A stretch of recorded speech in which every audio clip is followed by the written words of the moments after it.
What's a quorum? How many do we need? That's the part. Let's see. We have one, two, 4. You need 4.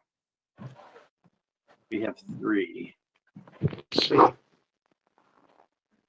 Yeah, we have Patty's supposed to be here, so I don't know where Bill is. I spoke to him early. He was supposed to be here. Yeah, Bill said he would be here, so Okay, let's, wait a little longer. yep. Unless you want, can we do the building permits? I think so. It's not a public hearing, right, Janice? Yeah, I guess so. We may want some input from Bill on the Board of Health, angle of it, but we could get started, I suppose. Is he at the Board of Health meeting tonight? No, I think it's tomorrow night that they have their meeting. Okay. Yeah, that's what I heard also.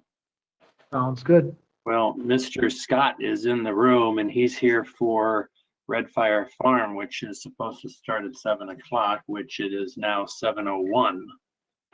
And that's the building permit. So do you want to open the public hearing? I mean, open the Well, conservation meeting, Dave, or you want to wait? we can open the conservation committee meeting. Do you think so, Jan, or what do you think? It's up to you guys whether you want to wait for your chair or not. I don't know. I think we could get started on some of this and Bill will be here soon.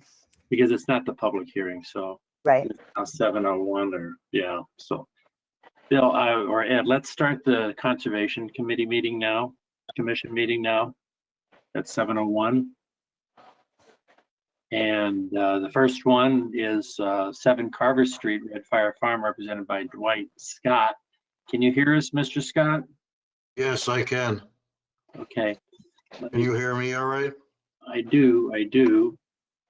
Let me put this is the latest drawing that we've received. Correct. Can everybody see it on their screen? Yes. Okay.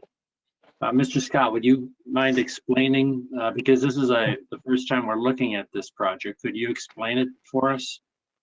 Yeah, this is Dwight Scott, PO Box 546, General Construction. This is actually from Feeding Hills General Construction Environmental Incorporated. We've been hired by Red Fire Farm to construct a new steel building, which is basically where it says new building in the center of the screen. So what they're planning on doing with this building is putting vegetables in some refrigeration and also kind of pre-washing the vegetables. So we have a drain that's going to be at the top end of the building, or that would be the west end, I believe, or northwest end. That will be a 12-inch pipe that exits out of the building, and then it'll exit to the south, to the east. Yes, to the east. Yep. And then going to probably a small concrete platform that it will exit and then drain into sand drainage. This is basically some sand and water that will be mixed together, just like some type of gray water that'll ramp out that a tractor can get in and clean the sediment out of. And that's only the dirt from, say, planted carrots and anything that comes out of the ground there that they plant that they would wash off and store in the refrigerator. So that's what this new building is all about. And it's about just around maybe 3,200 square feet. It's kind of hard to see the dimensions on there now, but it's around 54 by 60 some odd feet or so. And that goes behind an existing building that they have there now, which is a tractor shed with solar panels on top, if anybody's familiar with the property.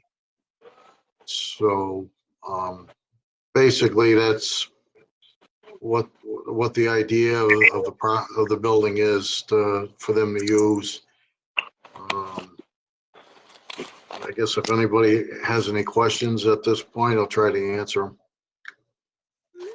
them. I can start. I know this plan has gone through a few iterations for the gray water, wastewater, if you will, exiting the building.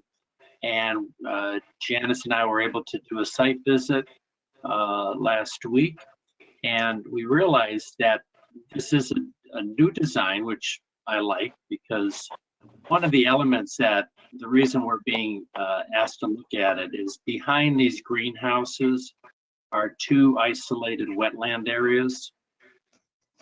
And so the measurement of where this project exists in relationship to these wetlands needs to be outside the 100-foot buffer. And I don't know if you can see my cursor or if it's clear enough, but the project is well outside the 100-foot buffer at this stage. Earlier designs had the outfall going in the direction of the wetland. And now it's going in the easterly direction away from the wetlands. So it's really outside of the purview of the commission. And this is an active farm also. So I think they have some latitude as far as what they do, but they're clearly outside the 100-foot buffer. My only comment, and it's really none of our business, is in walking the site, Mr. Scott, where this concrete outfall ramp is going to be located, that's in the area of a drive. Is it intended to be in the path of the drive, or is it meant to be just alongside the drive?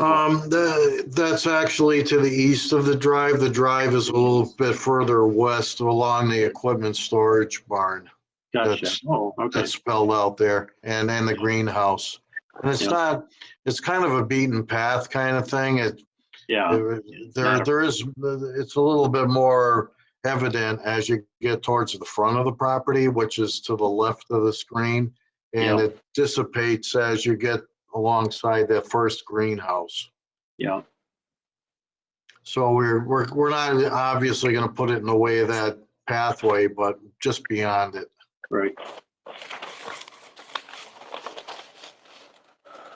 That's the only question I had for you. I don't know if anybody else, Ed, if you have any questions with this, or Kevin. No, we have the old plan here. I'm looking at the plan you have on your screen. It has moved. I would agree that it's much further away from the wetlands, and clearly it should have no impact on those isolated wetlands at all.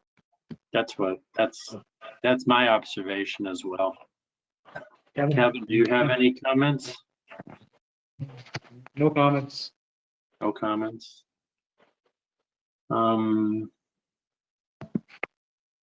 We don't have our fearless leader here, so. I would make a motion to approve the plan as presented. Okay, let me write that down here. Dave will second it. Do we have any further discussion? None heard. So can we have a vote in favor of the motion as stated by Ed to approve the plan as presented? Aye. Aye. Well, that's all 3 of us, so it's unanimous. So I don't know if we need to tell Bill's giving me a call. I'm gonna take that call, so. Oh, good. All right. We'll talk to the building inspector and Bill talk to the building inspector. Yep. Thank you, Mr. Scott. I think we're all set here. Okay, thank you very much. Thank you. Take care. Yep. Whoop.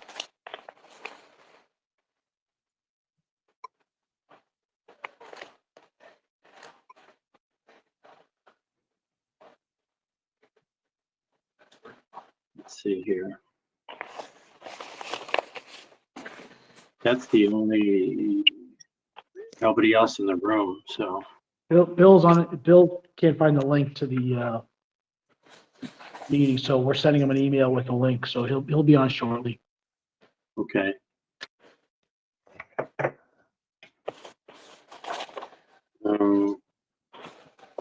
Let's wait for Bill.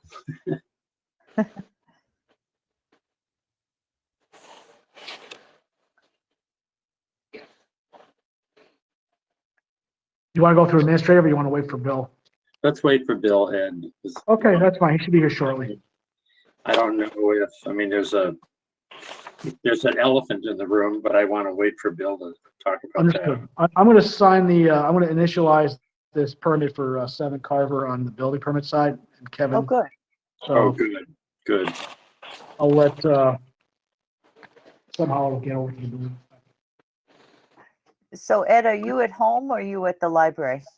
I'm at the library now. Not sure how long I'll be here. It's kind of a Okay. long trip yesterday from Florida, so Oh, yeah.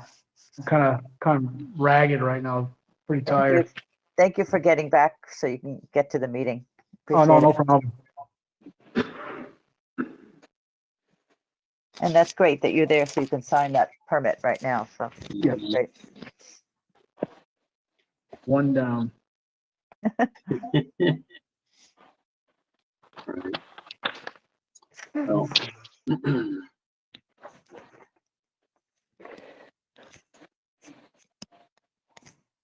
Jan, that's Forge Pond. I think that's number 1. That's an RDA, I guess.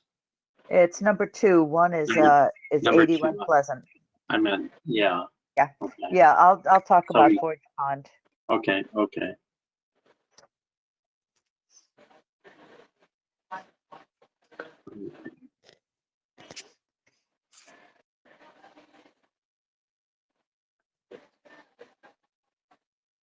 Hey, everyone, sorry we're late.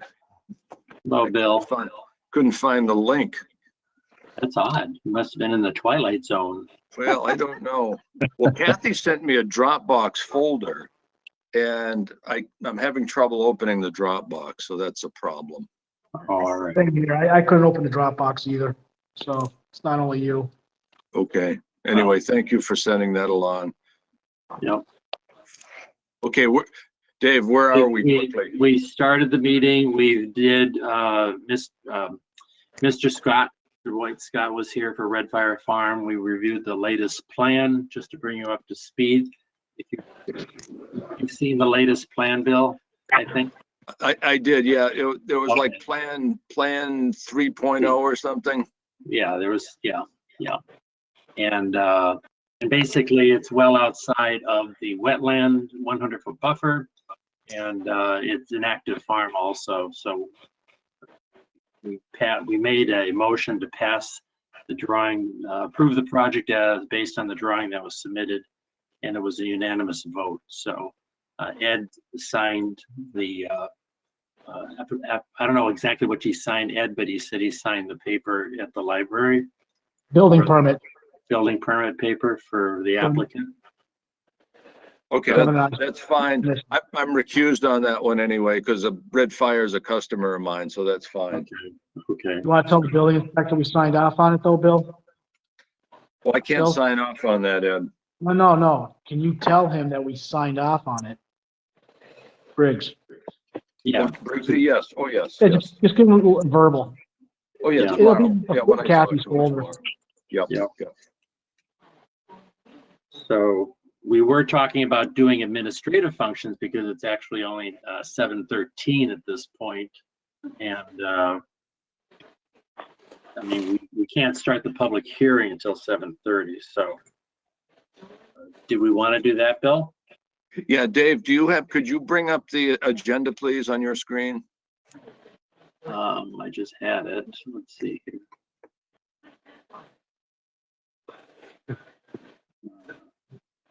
She puts it in funny places. Just had it. Yeah, I thought I saw it. Yeah. She buried it in one of these folders. Yeah. See, that's the problem. That's where my link was. My link was buried too. Oh. Let's see, I had it open before. I'm sorry. There it is. Here it is. Right on top here. It's Okay, coming. yeah, scroll down if you would, Dave, a little bit. Okay, so you did Carver. Okay, so we got Toth coming in first. I think it And- needs, Yeah, Steve Toth is Rock- coming in first. yeah.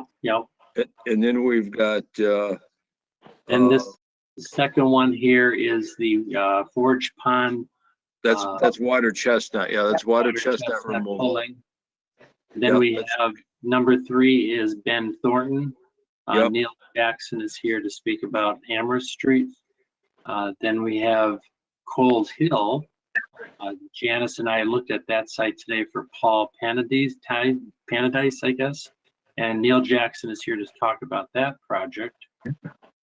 And I think number 5 here is the Five Corners 202 roundabout project. And they had asked to go until January. I think I'd have to look at my notes, but Oh, so they're not coming in tonight? they said they wouldn't be here, yet it still appears on the minutes. Okay. With the agenda. Dave, You we know, have a based on our site visit a couple of weeks ago, I think they're well on their way to getting that wrapped up. Yeah, Hey, So that's- Phil, yeah. Yes, Ed? Yeah, we have a representative here from Mass Highway. Oh, we good. do. We do, okay.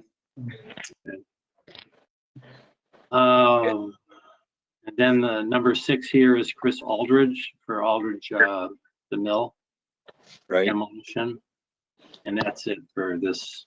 Then we get into the stragglers, the request for the certificate of compliance, the Bernier property, the Crescent West Street properties, Lot 2 Bachelor Street. I think Janice has been coordinating that for us. And then we've got a report on the site visits that we've completed. And then we get into the administrative duties, so. Okay, given the fact it's 17 after, Dave, why don't we row through the administrative duties as quickly as we can and try to get those done prior to beginning our hearings? All right. Well, the first one here is commentary. I don't have any items that are in the commentary area unless somebody else has something to talk about. I think we can save commentary till the end of the meeting tonight. But we can talk, we're gonna post the next meeting for December the 13th, which is the second Tuesday in the month of December. The next one is approving the minutes that have been distributed for everybody. I don't know if we can do that now. Does everybody have a copy of the minutes that were distributed? Or if there are any comments? I didn't have any comments. I'm good, Dave. All right. And Kevin, did you have anything to say about them? No, they look good. I went over them. Looked good as always. Okay, all right. So I would make a motion to approve the meeting minutes as presented for the October 11th meeting as presented. So, okay, thank you, Ed. Let's see. Okay, we have a motion on the table in a second. Any further discussion? And I have a vote for in favor. Everybody who's in favor of the minutes as noted, please say aye. Aye. Aye. Okay. No, you can tell by the numbers. That's all of us. That's a unanimous. So the minutes have been approved and I will update them, taking off the word draft and submit them to Kathy for publishing or putting on the website. So now the next item is, I'm going to go back, Bill. I'm wondering, did she get something?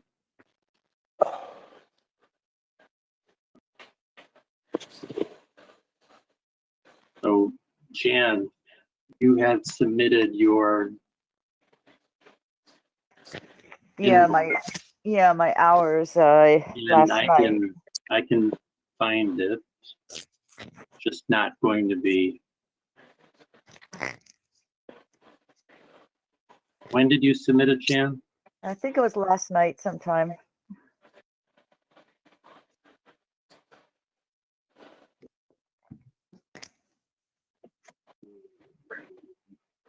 Let's see, I can see if I can That's the find it. problem with getting hundreds of emails a day. Well, yeah, We're all in the same boat.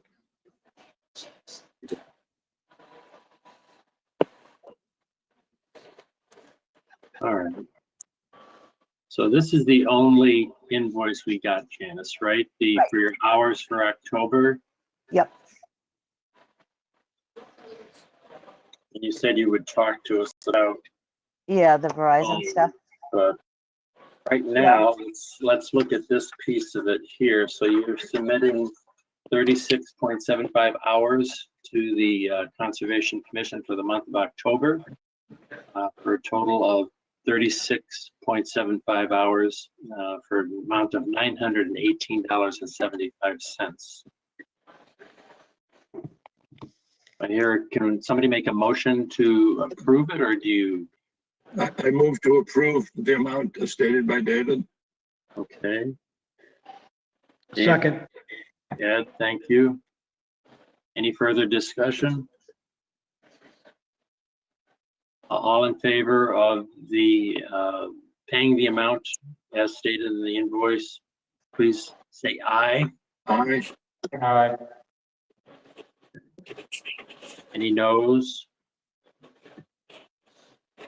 Okay, so it's approved.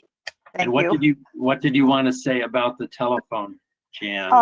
I just thought, I haven't been using it that much and I won't be using it. So I didn't know whether I'd need it for the whole month of November or not. So I just didn't renew it. I'm still charging it every day. So it's still Okay. good or something, but I didn't pay for the December service. I gotcha. I can get it back to Bill at some point. Yep. All right. Okay. Okay. Yeah. It's right there too. I think I'm organized.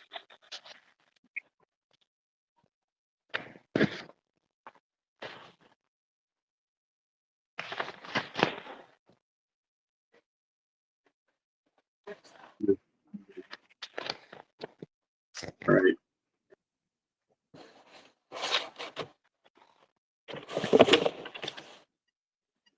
That's the bills to pay.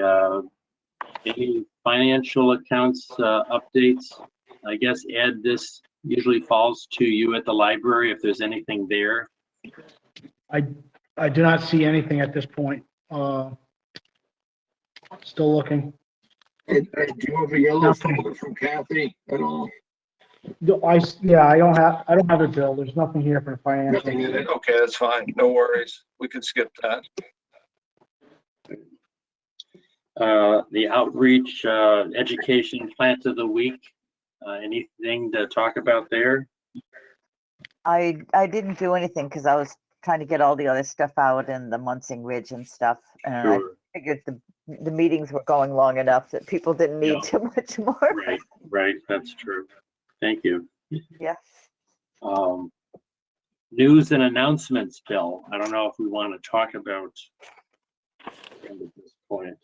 Well, I think we should wait till the end of the meeting for news and announcements. Okay. Site visits. We can talk about the site visits.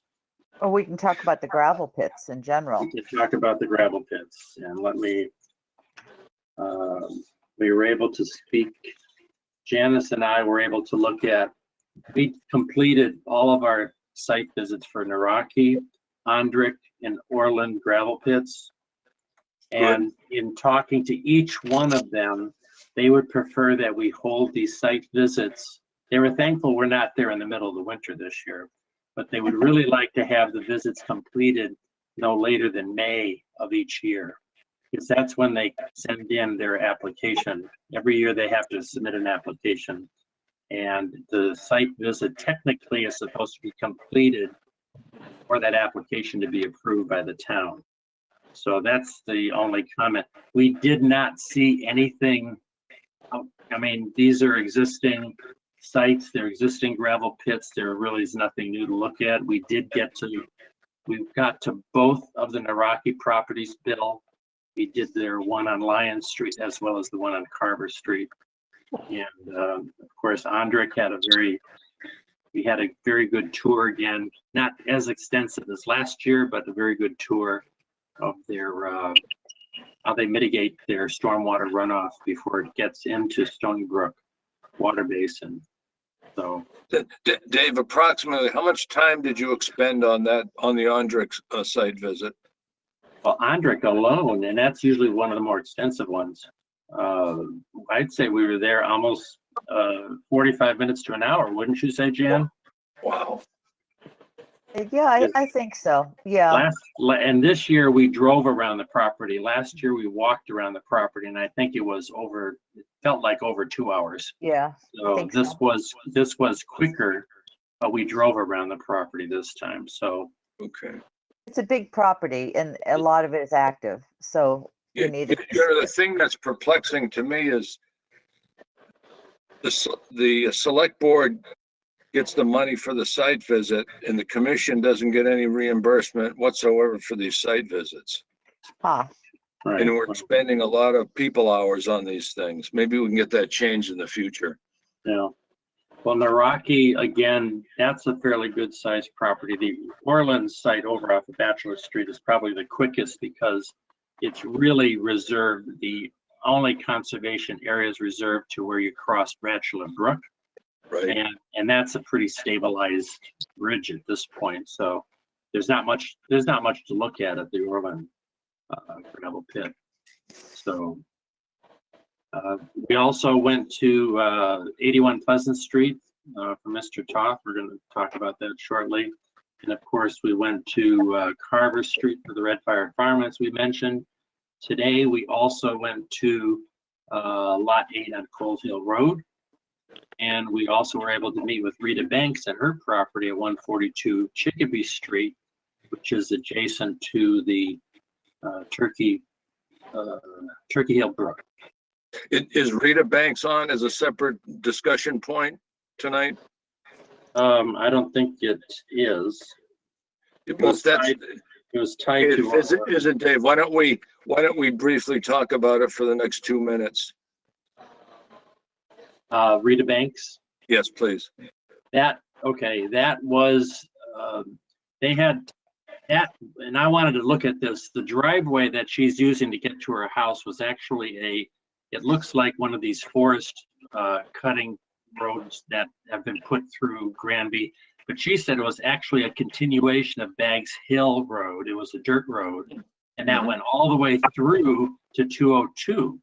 And when she bought that property and built her house there, that was an active dirt bike path. And it's a bigger dirt bike path than you'd ever see. It looks more like a logging road, quite honestly. Right past her house, there's a pretty sharp dip in the road. And because it hasn't been used that much, it had been becoming washed out. So what they needed was more of an area by their house for parking. So they wound up taking land, flattening that area out near the house and putting crushed stone down and taking that fill and putting it on the road surface to rebuild and stabilize that road. So what we saw today is the road surface has been stabilized. They were in the process of putting crushed stone down when they got our letter to stop all work. So they did stop all work, and they're hoping that the road doesn't wash out over the winter months now, because they don't want to proceed if there's any problem with the Granby Conservation Commission. I told him that it's because they're right next to Turkey Hill Brook. Now they're probably even within 100 feet of the brook, but they're high above the brook. They're not close to the brook, and it's a pretty sharp, steep incline down to the brook. But this road we're talking about actually is parallel to the brook.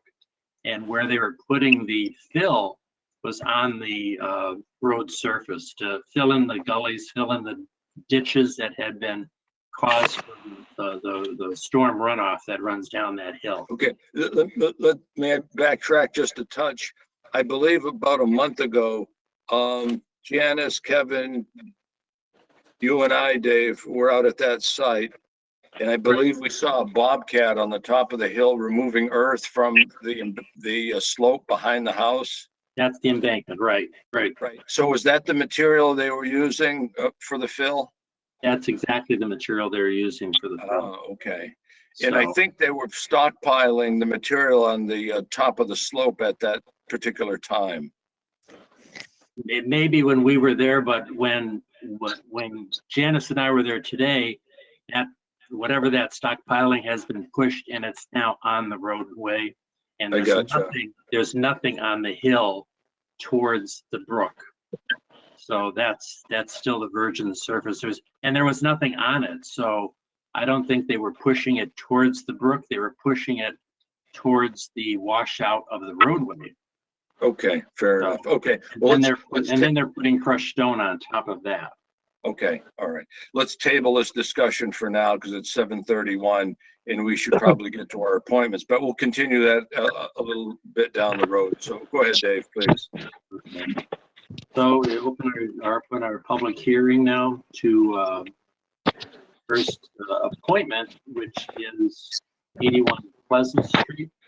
It's the NOI continuation of 165-0358.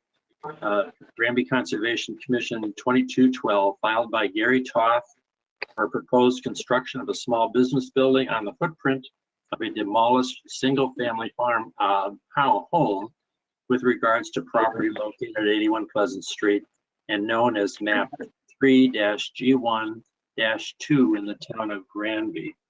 So I've got two, that's the notice. Hey, Dave? Hello, Steve. Okay, all right, Steve's here. I think George is here too. George, are you here? Hey, Dave? Hi, Steve. Hi.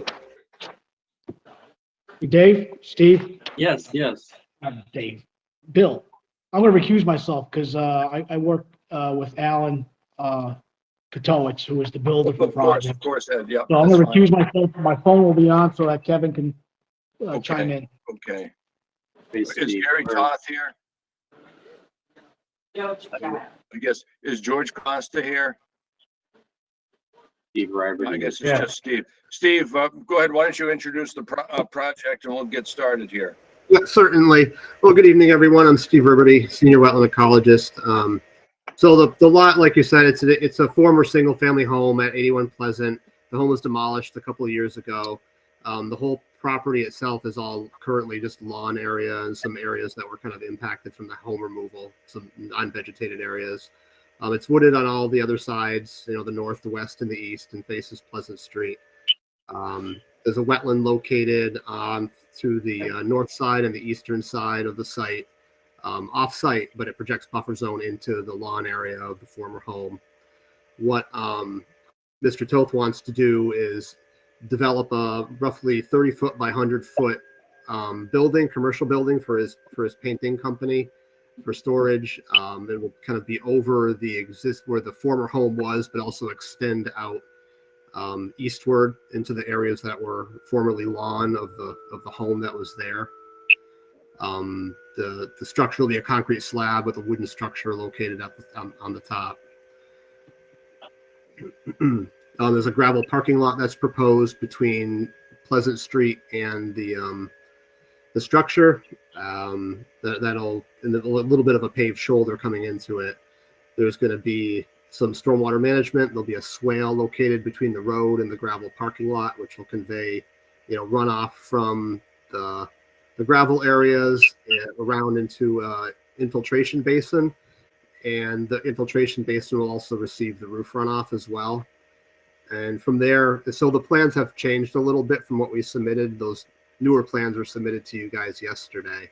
The basin, Mr. Costa looked and redesigned the basin a little bit. So there's a little infiltration basin up top, and then the one that doesn't infiltrate and a very high flow event will kind of go down to a lower retention area, which would just be kind of on the lawn areas that will kind of just hold the water, infiltrate it in, and then push it out through a level spreader. And both those basins will be vegetated. They're currently grass. They will be grassed after and mown. We were on a site walk, it was about a week ago, looked at the limits of work, where the silt fence was going to go. We talked about pushing the silt fence in the back a little farther to the property line, which this plan currently shows.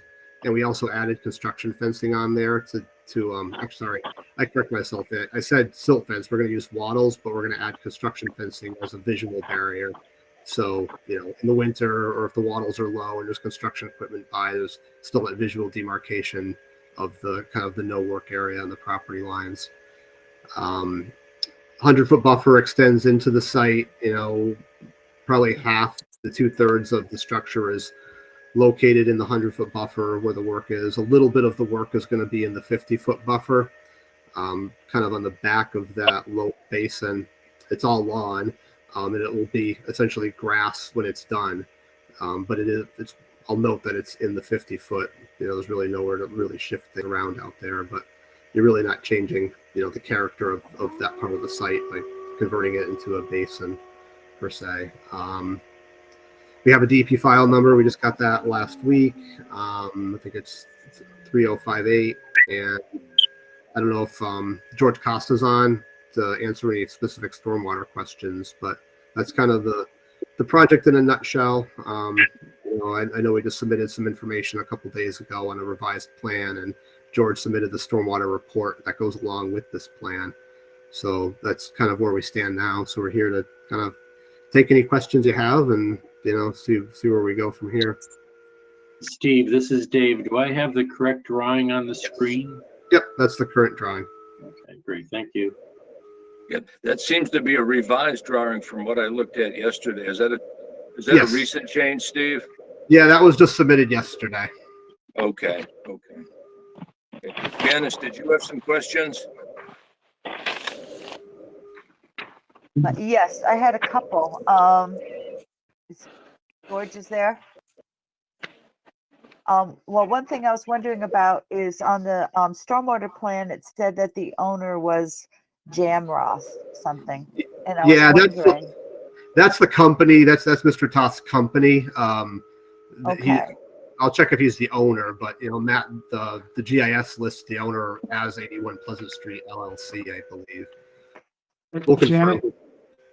Bill, Mr. George Costa is here in the room. If you have any questions, you can ask him directly. All right. All right, sure. So I guess if that's the case, then Steve, maybe you just need to add Jamroth to the NOI as the owner, if that's the case. Right now, it's a blank and it's applicant, and if same, you don't have to fill it out. So there wasn't an additional name, and we just need that. I assumed it was the same. So I'll confirm who he's going to go with. So we know what we need to do for orders of conditions in terms of who to send them to, and if it's a different owner, then we just need a copy of their signature on the notice of intent as well. But if he's the owner of the company, then that's fine. Don't need anything more on that. I was wondering, I'll sort of jump around on my questions, but on the stormwater O&M plan, I was thinking it all sounded good, but the only thing I didn't see was something about no dumping of yard waste in the buffer zone, because there's buffer zone all around that property, and I think that would be the tendency by any commercial landscaper, is to just dump it on the edge of the property, which will then be very close to the wetlands on most of the sides. So I don't know if that's something that can somehow be added into that maintenance checklist or something like that.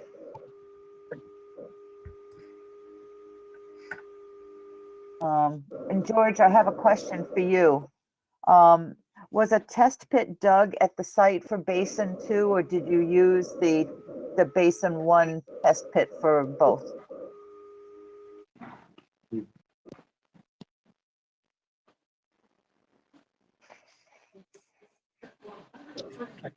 Hi there, this is George Costa. Can you see us? Okay. No, I can't see. Okay, so, no, that's fine. There was no test pit done at basin number 2. Okay. There were no intent on infiltrating into basin number 2. It's only being used for attenuation, to attenuate Okay. flow. Okay. Okay. And what about the yard waste thing? About maybe adding something about no dumping of yard waste in the buffer zone to that checklist for maintenance? Yeah, that, we can add that to the O and M plan. Okay. Certainly. No disposal of yard waste within the buffer zone. Yeah, okay. All right, that would be good. And then the only other thing was, on one of the pages it talked about page 9, section 2.1.11, proposed structures and roads. It says that redevelopment will be limited to the western half of the property and the remaining portion will remain in its current state consisting of grass and wooded areas. And I was just saying, I know it's somewhat pedantic, but it's not remaining, it's being altered for the basin, and then what's left will be restored, I would guess, more to a grass. And there won't be any woods because there's only that tree and shrub, and they'll be gone, right, from between the two basins. So, I mean, just, it makes it sound like you're not touching the eastern half of the property or the eastern part of the property, which isn't really true. It's just that, you're going to restore it again afterwards to grass. Yeah, I'm not sure if the wooded area crosses the property line or not. I couldn't tell what the tree line was, but Not if you'd like, according to Mass Mapper. I don't, Okay. I'm not sure, but Oh, I can- we've been Yeah. to the site. It doesn't. yeah, So, I can reword that, revise that section 2.1.11 Yeah. to show that the eastern side will be redeveloped for the basin purposes. And Okay. I can remove wording that references a wooded area. okay. All right, good, thank you. All right, those are the only questions I had, and we'll just get an answer from you guys. Maybe Steve will check on the ownership thing to decide what should appear on the notice of intent and order of conditions for owner and applicant. Yeah, I'll check with Okay, thanks. Okay, Janice, thank you so much. Kevin, any questions? No questions. Okay, Dave, any questions on your end? no questions here, Bill. I've been out to the site a few times, so each time we see documents and drawings, they get more developed, and this is the most developed plan we've seen, and it looks very responsive to all the comments and concerns we've raised. So I'm happy to see the development of the work that's been put into this. I think it's a good job. No, I think it looks nice too. I wish I had received this about a week and a half ago so I could and the commission could do a full technical review. But again, given the fact that I just saw this for the first time yesterday, I think it would be prudent to continue this hearing until December so that we can do technical review of the submittal package. Now, they can- Steve, They can when do did some we, corrections. what was that, Janice? And they can just make those little revisions and stuff too, we're talking about. Yeah. Steve, when was this submitted to the commission, this particular document? This was, I believe, yesterday or the day before. Oh, all right. Tuesday. Yeah, it would have been. Yeah. Dave, you're the keeper of the administrative protocol. What's our protocol for submittal standards? For projects that are coming into the commission for the first time, we need to have them 2 weeks out. But this is not a new project. This project is on our books. So when we request or when new information is submitted, the commission has to have it at least 1 week prior to the meeting, which would have been last Tuesday, the 8th. So if we're just getting it on the 14th, I think we have the rights to push it out one more month, unfortunately, for the. Yeah. And again, we hate to hold you up, but again, Steve and Neil and whoever else is on the design end listening tonight, just make a little note to that effect for your particular projects moving forward, so as we can expedite the permitting on some of these. But again, I think just at first glance, it looks like a well-done document. But again, I'm going to have to delve into some of the technical details and do a due diligence review on behalf of the town. Okay. Okay. again, the other option would be to hire a third-party peer reviewer, but that would take more time, money, and effort. So I think we certainly have the capability on staff here to do our own review. So I would, and grant it's been on the books for a while, so I would like to move it off, but you're right, Bill. We didn't get this information in adequate time to review it. So on that one basis, but I would hope we could have everything completed by this next meeting. I'm hoping we can approve this in December. That's for certain. Yes. Okay. Okay, so without any further, Steve, any comments on your end? Nope. That sounds good on mine. Mr. Costa, any questions on your end, George? No questions, thank you. Oh, okay, I may have some technical detailed questions about some of the hydraulic features, but let me start going through the review in the next week or so, and we can get those ironed out prior to December's get together. Okay, so without further ado, I move that we continue this meeting until December, what is it, 13th? 13, Bill. Yeah, December 13th at 7:30. I will second it. Okay, any further discussion? And Steve, we have your permission to do so? Yes. Okay. So all in favor of continuing this hearing until the 13th of December, say aye, please. Aye. Opposed? Okay, that's a done deal. Steve, thank you. George, thank you. We'll see you guys in a month, but looks like you're on the right track. Thank you. Have a good night. Thank you. Thank Thanks. you.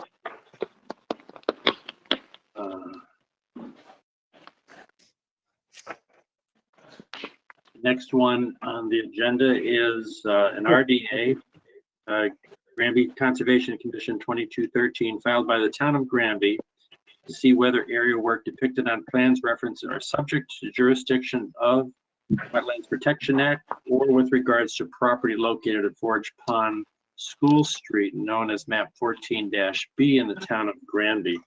And this is referencing, Jan, the, I gotta find it here. This is Water Water Chestnut? Chestnut. The water chestnut. Yes. Yep. Takes a second to come up, but now which document should I have on the screen? I suppose you could go to some of the methodology, the sort of standard methodology stuff. It's one of the other attachments there. I can just sort of explain, folks probably know better than I do that volunteers have been hand pulling the water chestnut for a number of years over at Forge Pond. And as far as I know, that's the only place in Granby that this work is being done. And this used to go through the U.S. Fish and Wildlife Service would do the permitting requests, but that changed when Cynthia retired and they sort of reconfigured how the water chestnut program was going to be done. So it turned back to the towns to be able to do the permitting through the Concom so that people can continue to do this hand pulling. So this is an established procedure that the DEP has agreed that as long as you're just using hand tools and the usual kayaks and canoes and stuff like that, that you can get by with just a request for determination, since it's work in a water resource area, but it's for invasive removal, and it'll be very low impact, especially in return for what you're doing to improve the resource. So I sort of took the information from previous years and updated it, and officially it's the town that is applying for this to the Conservation Commission.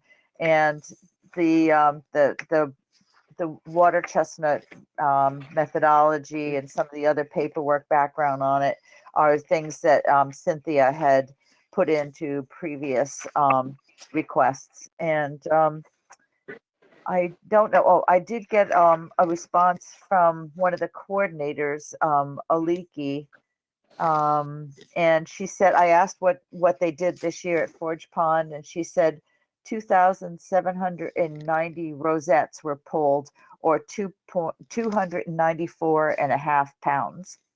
And 20 persons contributed to this effort.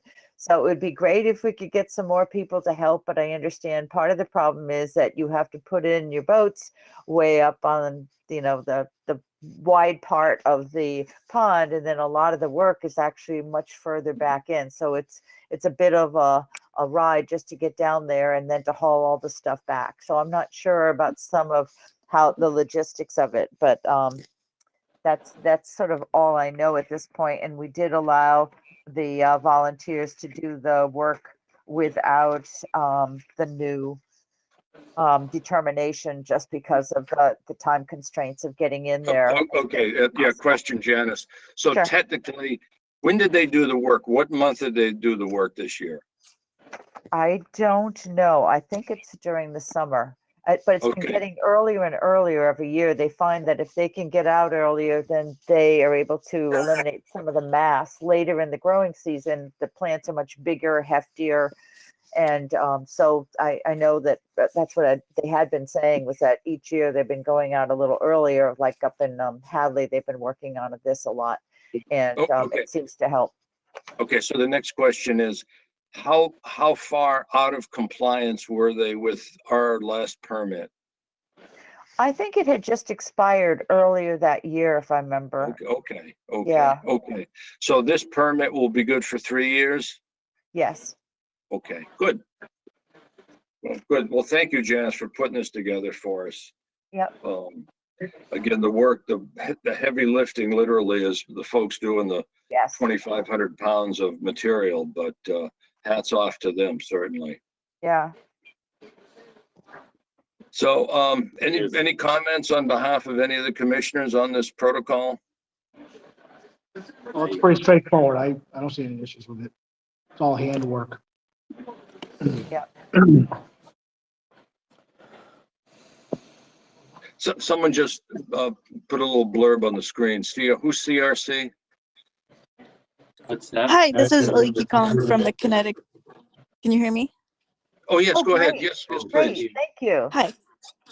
Hi, this is Aliki calling from the Connecticut River Conservancy. Oh, Great. wonderful. Thank Oh, you. yes. Welcome aboard. So can you tell Thank us you. anything more about sort of the time of year that people are doing the harvesting and that sort of thing? Oh, sure. And I thank you so much, Janice, for putting all that work together. You explained it very well. But just to emphasize some more, water chestnut is an aquatic invasive that grows in local ponds, and it's a pretty severe invasive that we find in Massachusetts specifically. And they will start surfacing their annual plants. So plants that you see this year are dying off at the end of the summer, and the plants that we see in the next spring are new seeds that were released by plants from prior years, and they will sprout early in May and June, and we have until July and August to pull them from ponds before they release new seeds, and each seed is viable for 12 years. So if we miss one plant, we kind of have to restart a 12-year cycle to get rid of the plant from the water body. Now, do you supervise the work, ma'am? Are you the supervisor for the project? I wouldn't call Connecticut River Conservancy the supervisor, but since Cynthia Bettner from U.S. Fish and Wildlife Service retired, Cersei stepped forward to take on some of the coordination roles, like communication with cooperators at multiple ponds in the Connecticut River watershed. So all 4 watershed states, Vermont, New Hampshire, Massachusetts, and Connecticut. And we facilitate like attending Conservation Commission meetings when there are questions, providing supplies to those people who don't, have organizations to provide supplies to, and helping promote volunteer activities. Okay, wonderful. Now, next year, what's your schedule for next year going to be for this pond?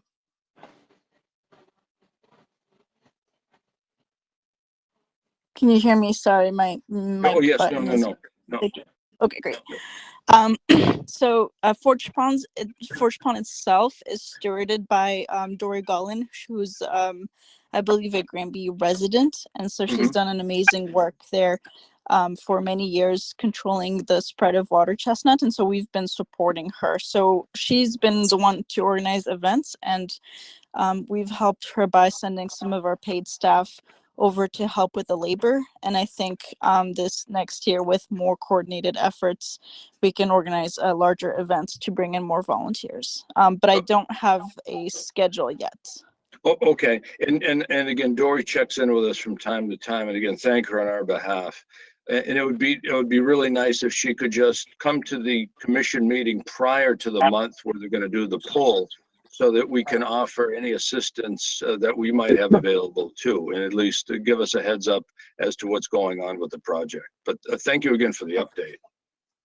Yeah, thank you so much for that. And I'll make sure Dory and I are connected earlier in the season this year. Okay. Thanks for attending our meeting tonight. Very Thank you. good. Thank you. Thank you, Janice. Thank you. Anyone else? Kevin, any comments on your end? Is CRC, what was her name? Do you have that, Janice? I can put have- it my good. contact information in the chat if that's helpful. Yeah, that would be very helpful. Thank you. No comments, Bill. Yeah. Kev, you don't have any of these at the golf course in Holyoke? Any water chestnut? No, but I do get a representative from the CRC who stops by every summer, and he inspects our ponds, and hasn't found any since I've been there. Good, because I know historically, I think the Connecticut River in the Holyoke area on the bank, I think that's been a big problem area over the years. Is that not true, Janice? Yeah, I think like Log Plain Cove in that area especially. Okay. All right. Well, thanks for your input. Ed, any questions on your end?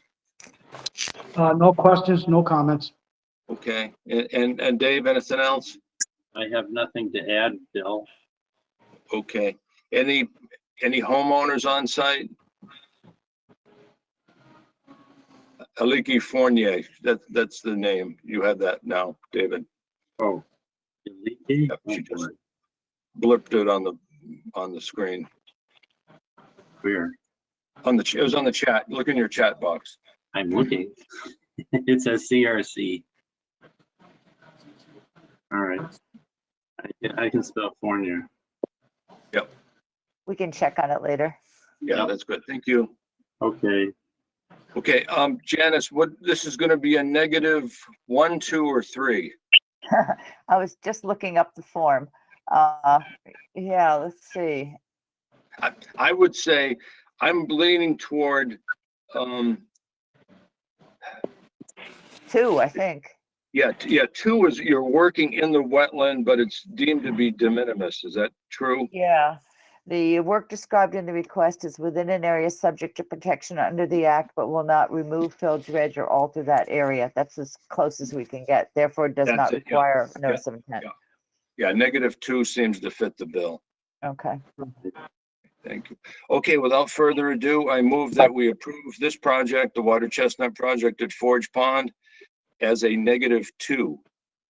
No. Dave will approve, second the motion.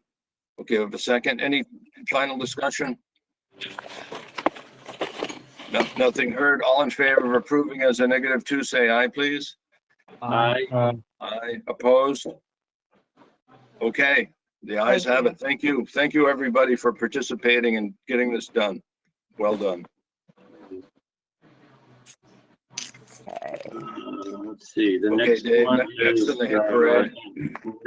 it's a notice of intent number 165. I think we have a number for it, but it's GCC 22-14 filed by Benjamin Thornton for proposed construction of a single-family dwelling with lawn and associated grading in the buffer zone of a bordering vegetated wetland with regards to the property located at Amherst Street, Lot 1, and known as map 1-D-2 in the town of Granby. So that is Mr. Jackson. Yes, hi, I'm Neil Jackson, JP Engineering Services. I am here representing Benjamin Thornton. Originally, we filed an RDA the commission asked for delineate the wetland, the associated wetland near the lake. That has been done. Also to move the well as far away from the edge of the bank as we could, which we were able to move it 19 feet. And by doing that, we had to move the septic tank to comply with the Granby Board of Health regulations. And I think that was pretty much it. And also the new house design is on this plan. Now, did you submit drawings to Kathy? For this, yes, absolutely. On October 27th, everything was submitted electronically and hard copies. I think it was part of the NOI, correct? Yes. Well, the Yep. NOI was submitted with these drawings. These are not the drawings we're looking for. So I think the drawings were redone. Let me look at my box here. No, this drawing was submitted October 27th. Yeah, I actually saw the new drawing, Neil, today. I'm looking through, again, hundreds of emails trying to find it at this point. Mhm.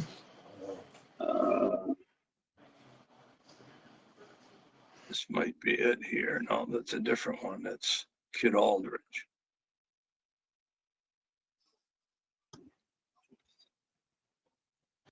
Oh, Agenda. lot 8, lot 1. November 11th is an email here, but it's something from Janice with an agenda attached. Right. How about this? How about? I think Kathy sent them twice, once originally back, when, just after our last meeting, and then again within the last few days or something, or in the last week. Yeah, I'm sorry. I'm trying to find it here. That it's right on that just screen that I was just looking at. Let's see. It said like say something about things for November 15th meeting. Where was that? There, okay. RDA NOI for November 15th. There. Could someone forward that to me electronically, please? Well, I'm trying to get it on the screen, Bill. I'll find it and send it to 'Cause you. I'm gonna look at it carefully. Neil, you'll be coming to BOH tomorrow night, right? Absolutely. Okay. And you have the same drawing essentially? Yep. Okay. Yeah, I'm sorry. I'm trying to find this drawing. I'm having trouble. So, got it. It's upside down. It's so poorly done. No. Nothing.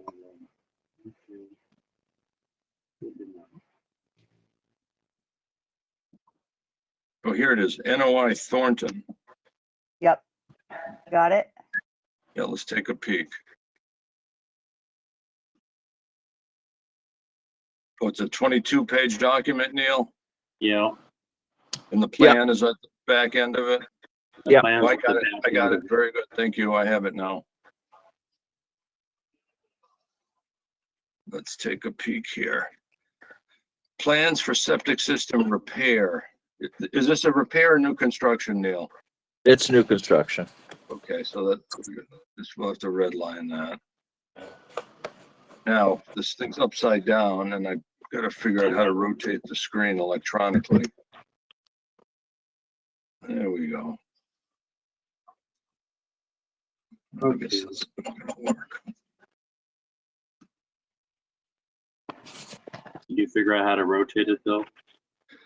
Not on this computer. If I were upstairs on the big workstation, I could do it, but on my little tiny laptop, I'm having trouble. Well, it appears- the drawing that is upside down, you can still read it. Oh, And yes. it is reflective of the requested changes that we went and looked at. So, and I've got it on the screen in front of everybody. So you can see Aldridge Lake.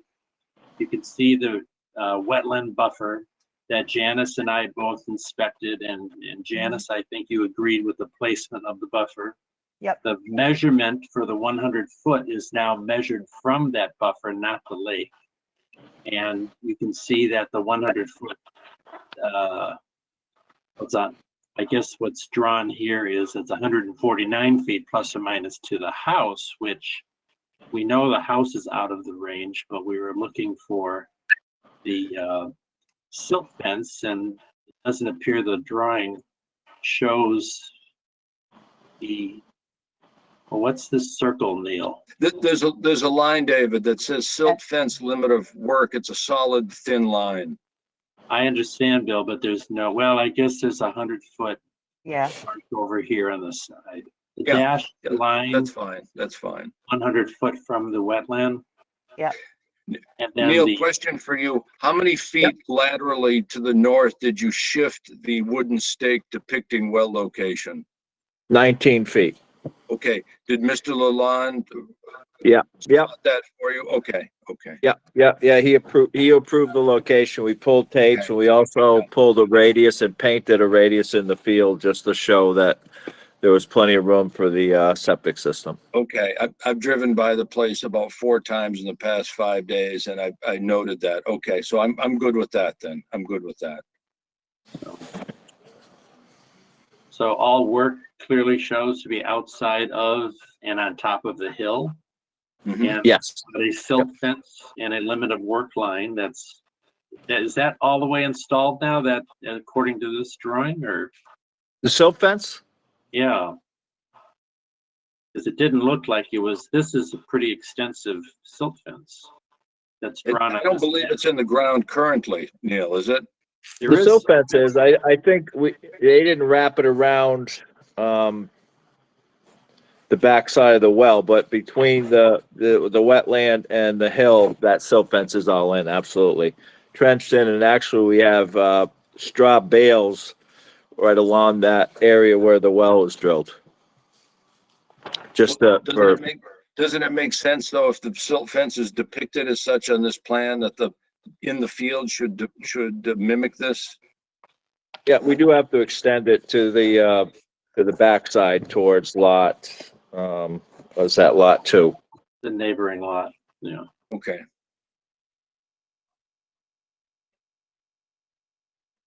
okay, so that could always be a condition in the order of conditions.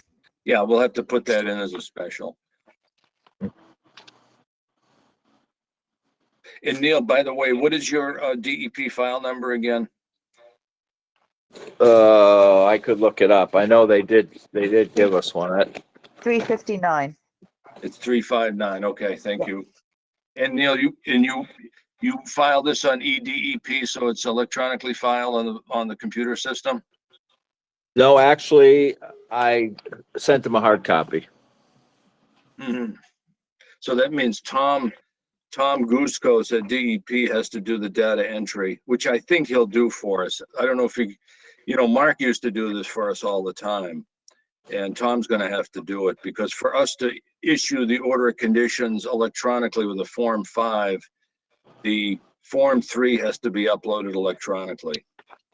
So I'll send Tom an email to that effect. But thank you for the heads up, Neil. Okay. Yeah, I actually have tried to do the EDEP, and I should try with Tom because Mark was not very helpful. I cannot log on for some reason, and he was aware of it, but he never rectified it. I've tried. I actually even tried doing another email, and it just, I think because of my computer address, it won't let me do that either. So, One thing I have found with these systems is it's very picky as to the browser. It likes Microsoft Edge. It does not like Firefox. So you got to be careful. Maybe that's the problem, but I finally gave up, and Mark was not very helpful, trying to rectify the issue. Duly noted, Neil, but I'll talk to Tom and we'll get this done for you. Thank you. Yeah. Okay. It's 359. I got it. Thanks. Is there anything else that in the order of conditions, other than extending the silt fence on the property as noted, as shown on the drawing. Is there any other comment we would want to add? What are conditions?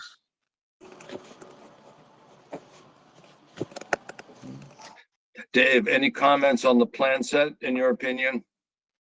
None. None. I think, other than the comment we've already noted, which is make the silt fence on the property the same as the silt fence on the drawing. Yeah, and again, it would have been nice to have some topography, but it is what it is, Well, right, Ed? There are other drawings with topography, but Yeah. Yeah, there's topography Oh, attached. there is, okay. Oh, okay. absolutely. Yeah. Different Okay. plan.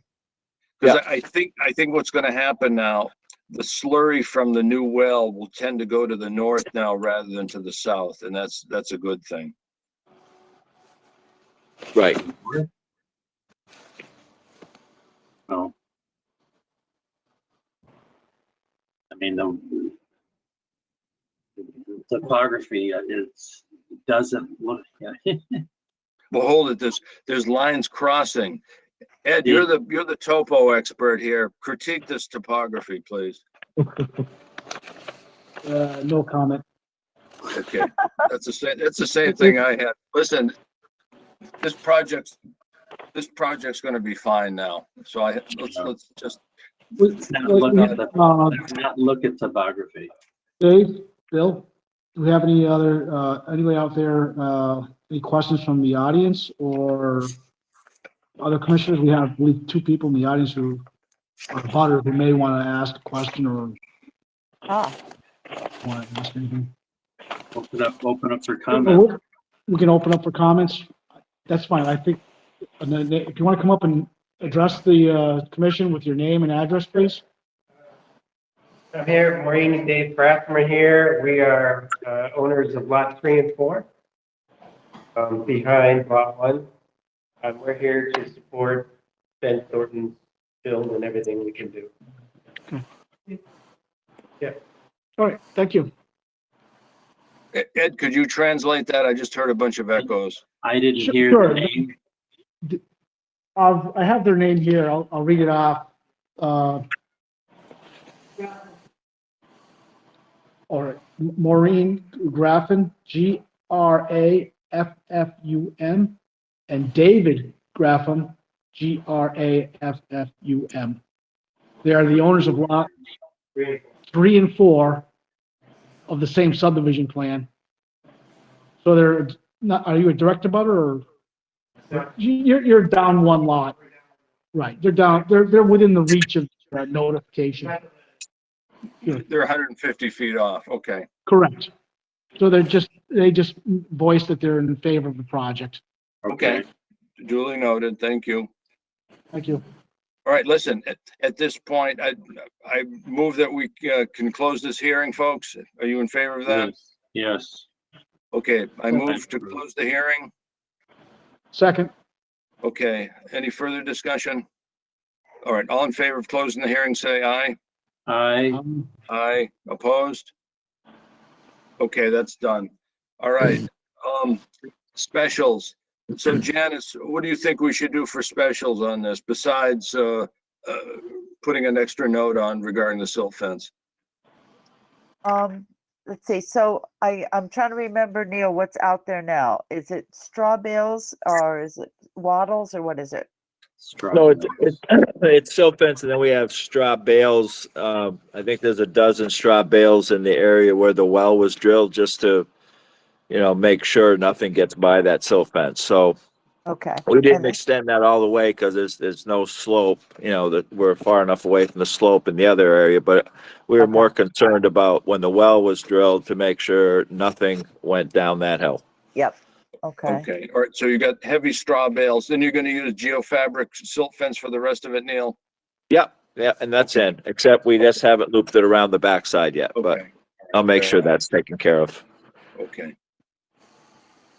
Um, Okay, folks, anything else? Janice, Ed, Dave? nothing here, Bill. no. It's approved. Okay. All right, so I move that we approve this project with one special condition, and the special condition will reiterate that the entire silt fence be located in the ground and inspected by the commission prior to the beginning of construction. With the straw bales, Bill? Straw bales and the geotextile silt fence, the freestanding silt fence staked, The entire length as shown on the Yes. drawing. as shown in the drawing. Yes. So you want straw bales the entire length as well? Yeah, that's No, what, no, that's what I no, no, clarified. no. Neil, how many feet of straw bale have you installed? About 40 feet. Okay, so you're essentially plus and minus 20 feet. So the well is centered in that 40-foot swath Yep. of straw? Yeah, Okay, so the remainder of the silt fence shall be geotextile, staked, silt fence. Okay, okay, and trenched, obviously. yes, Okay. Yeah, embedded, trench embedded, yep. With Okay. no straw bale. Right, just around the well area. Well, just Right. what's there. The whole question is any additional straw bales, and the answer is no. You just Correct. keep the straw bales that are installed and just extend the geotextile fabric towed into the slope or towed Yep. into the ground. Okay. Yep.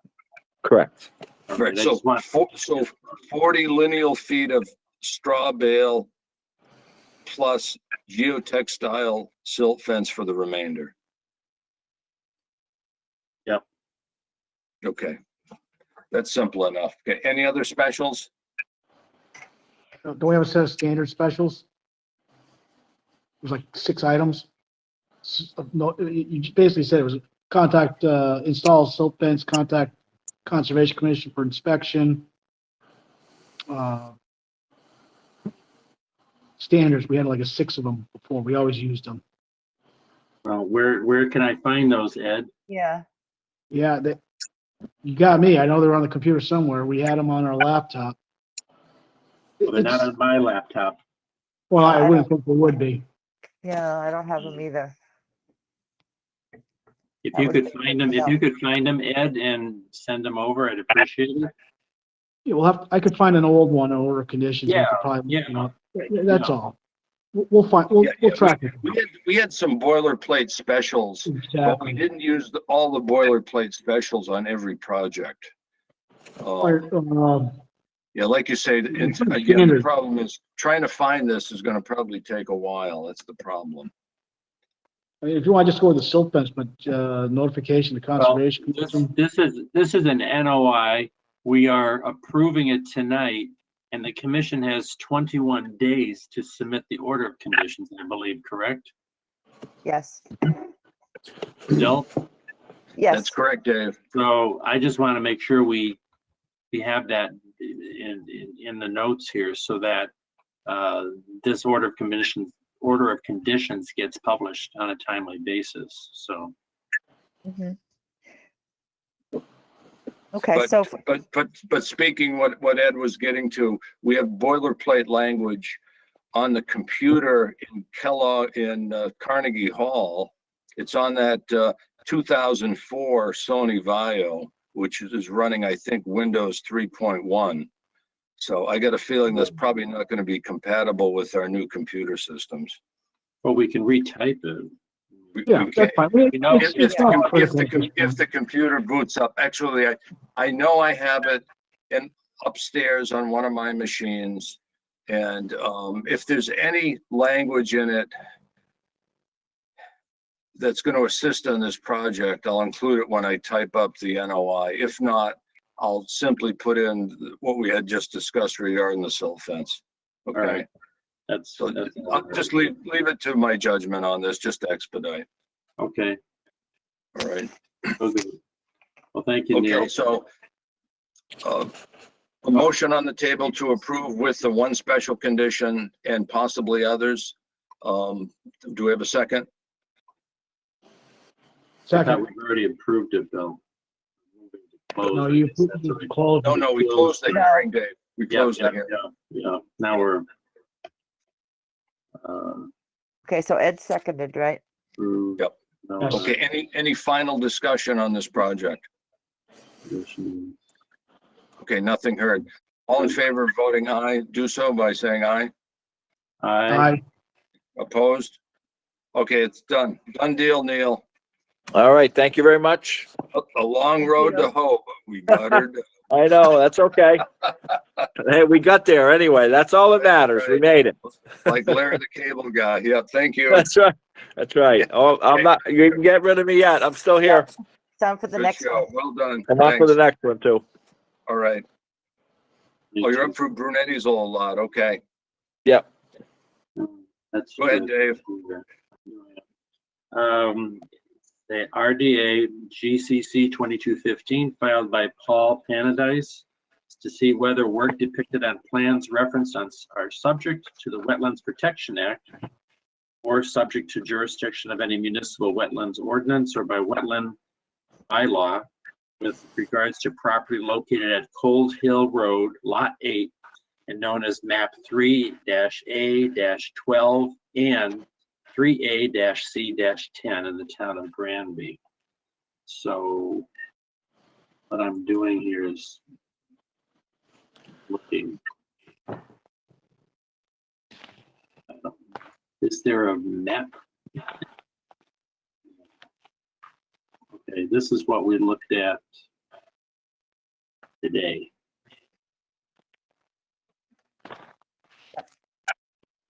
This doesn't reflect the note Neil added. Well, it does. It does. Yeah. Got the straw bales. So this is the latest map. And this was a site visit Janice and I and Neil were at this morning on Cold Hill. So Neil, do you want to explain?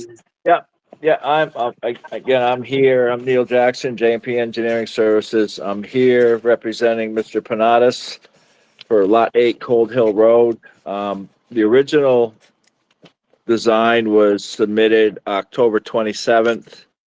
Over this past weekend, I discussed the plan and with Dick Bombardier from the Board of Health, and we came to an agreement of some changes that could be made to make the design a little bit better. There was a pretty substantial retaining wall on the original design. So what we did is we extended, there was 5 trenches. We extended the upper 3 trenches to meet the Title V regulation. And basically we got rid of the lower retaining wall, which was over 8 feet tall. Wow. And Wow. and we're trying to stay out of the 100-foot, but by moving, getting rid of the lower 2 trenches and extending the 3 upper trenches, we were able to go out 15 feet, then a 3-to-1 grade. So we actually graded approximately 2,000 square feet into the 100-foot buffer, but we eliminated that lower retaining wall. So I think at the end of the day, it's a much better design and certainly less chance for any issues with the wetland, any runoff or a retaining wall like that certainly can cause issues. So I think, what we agreed on is a much better design and certainly a better fit for the Board of Health and Conservation. Okay, Neil, I'm gonna ask you a couple of engineering questions. Okay? Okay, so you've got your 2-foot proposed contour, so you're going to 100, 98, 96, etc. So what's the lateral distance between the 100 and the 98 contour? How many feet? Between the 98 and the 100? Yeah. Laterally.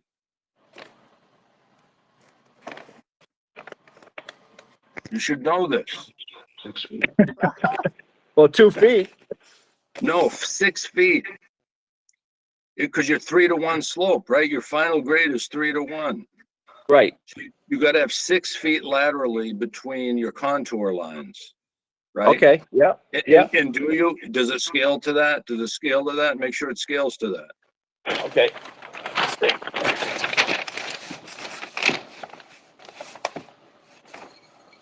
Let's see the scale. As noted. And actually, I'm helping you because if indeed that's verified, that will help us for tomorrow night. You're, with us at the BOH tomorrow night. But you got to have 6 feet between adjacent 2-foot lines. I don't see a scale on the map. We Oh, do. there it is. 1 No, inch equals 20 feet. It says underneath. We have 6 feet. You do? Okay, that's all I want to know. Okay, again, Yeah. it's dancing around on my screen here. I can't really look at it, but. Yeah, well, no, I was looking for the scale bill and it's way at the top underneath. it's 1 inch equals 20, so it's, we have 6 feet between each proposed contour. Normally what I would do, if this were in CAD, I would just take the CAD pointer and just spot check some of the offsets, but as long as it's 6 feet, you're golden, because that will give you a 3-to-1 slope down the slope. But man, that is still a long slope, and trying to get that stabilized is going to be a pain in the fanny, I think. Lawnmower exercise. One question I had for you, Neil, is you did say it's a walkout basement today when we were walking at the site. Yes, absolutely. Showing, and it's shown here also on the drawing. You've got a retaining wall coming off the back end of the house, but none of the grading is reflective of that retaining wall. I mean, is there going to be any spill? I mean, what's the retaining wall holding, I suppose? That's a good point, Dave. You're absolutely correct. Because you see this cross section here on the side. Well, can everybody see that? Yep. On the right You're right, side. Dave. And then you can see the house and the retaining wall is back here. So, and I know it, and I know it's a septic design, not a survey. So we're always there's no proposed grades associated with the retaining wall. The retaining wall should allow you to have flat ground next to the house, and that's not depicted on that plan. No. Well, you don't know the height of the retaining wall. That's the other thing. But again, it could be 6 inches high. Yeah, that's true. Yeah, I mean, this drawing is meant to focus on how do you install the septic system, and not solving topography, at least not related to the septic system. Right. Because the driveway has got a rather interesting approach from the street. So. Yeah, it's a 3-car garage, I believe. So. Yeah. It's a good sized house. So. But anyway, we are out. In my opinion, we're outside. Obviously, we've got some grading happening within the 100-foot buffer, but in my opinion, it's well protected with the limit of work line and the silt fence with the straw bales that'll be installed. And he's suggesting and proposing that the straw bales will even run up along the side of the property, so there'll be no runoff onto the neighboring property. And these round, what appear to be stones, is there's still a little bit of a retaining, well, it's not little, but that's a significant retaining wall along your neighbor's property line, Neil? Yep. So as you change the shape of the owner's property, you want to minimize any runoff on the neighbor's property.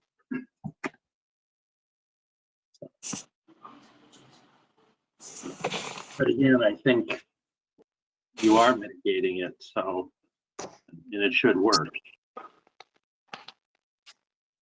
And this is a geotextile fabric silt fence towed into the slope with a straw bale.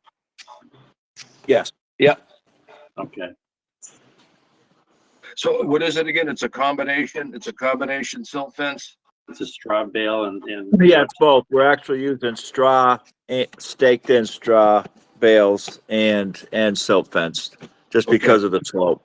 Yeah. Of course, the $1 million question is, are you putting the straw on the uphill side or the fabric on the uphill side? Mm-hmm. No, the straw on the uphill side. Good. Okay. Thank you. Absolutely on the uphill side. Yeah.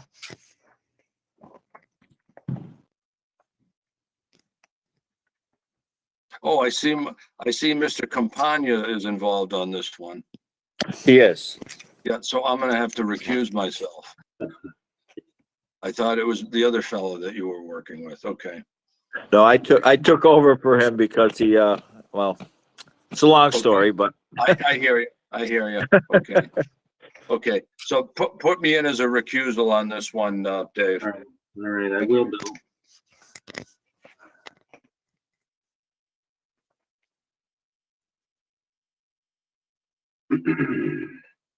Okay. Any comments, Ed? We only have the older version of the plan here. We do have a reduced copy of what you have on the screen, but really should get a full-scale drawing of what's on the screen. So Oh, we should, you don't have a full scale drawing? we only have the original the original where he had the retaining wall. He has since Right, changed it. Right. So you should get 2 paper copies of the revised drawing.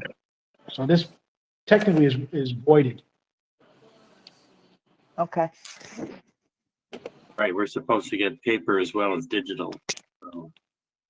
Did you drop them off, Neil? Actually, we just talked about it this morning. You were able yeah, to. no, I'm actually, and I just got the plan this morning, so I will drop them off first thing tomorrow. I just wanted to make sure that this was gonna, meet all the requirements and, for the conservation. So Okay. again, this change was discussed over the weekend with, Mr. Bombardier, so I didn't have a lot of time to make the changes, but I did get it before our site visit, and I certainly will get hard copies to Kathy tomorrow morning. All right, but this is again, getting back to this is an RDA. It has a 21-day trigger on it for action by the commission. Well, I think we can ask for a continuation though. Can we ask for a continuation? I think if he grants us a There's continuation. no way we're going to be able to meet if we're the next time we get together is December 13th. It's going to be outside that 21 day. I hear you. So Janice, we can ask for extension, correct? can we ask for an extension, Janice? Yes, you can if the applicant is willing to agree. Okay. Yeah, and you're asking for the extension to get hard copies? Not only Because- that, I think, Well, ahead, you've Dave. submitted a complete package here because we need digital as well as hard copies, and technically Right, okay. we need it 2 weeks out. So Yep, no, that's fine. Yeah, I understand. Yep. okay, so thank you. we can't accept this as a complete RDA at this point. So that holds us Yep, from. no, I would certainly agree to the extension. I just wanted to make sure I submitted everything you needed, so. Yeah. I think you're on the right That's path fine. here, and I think we could approve it if everything was in on a timely basis. So let's go for the December 13th, the next meeting, and we should be all set. Okay, perfect. So you're Okay. someone should Thank make a you. motion. Should we make a motion even though it's not a complete package, Janice? Yeah, Make a yeah, if you're motion going to to continue continue. it. Okay. I'll make a Make a motion motion. to continue this RDA to our December 13 meeting at 7:30. Do I have a second? Second, Thank you, Ed. Any further discussion? Could everybody in favor say aye? aye. Anybody against or deny? So the motion to continue is passed. Thank you. We'll see you in December, Neil. Great, thank you very much. Thank you. If not Have a great evening. I appreciate it. Thank you. You're welcome. You're welcome. All right, let me see if I can get back. Yeah.